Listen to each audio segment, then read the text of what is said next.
The COVID-19 pandemic has disrupted agricultural and food systems worldwide.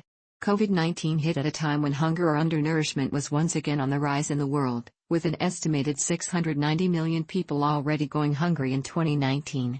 Based on the latest UN estimates, the economic recession triggered by the pandemic may lead to another 83 million people, and possibly as many as 132 million, going hungry in 2020. This is mainly due to a lack of access to food, linked to falling incomes, lost remittances and, in some cases, a rise in food prices. In countries that already suffer from high levels of acute food insecurity, it is no longer an issue of access to food alone, but increasingly also one of food production. The pandemic, alongside lockdowns and travel restrictions, has prevented movement of aid and greatly impacted food production.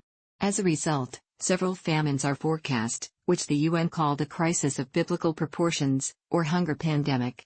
It is estimated that without intervention 30 million people may die of hunger, with Oxfam reporting that 12,000 people per day could die from COVID-19-linked hunger by the end of 2020.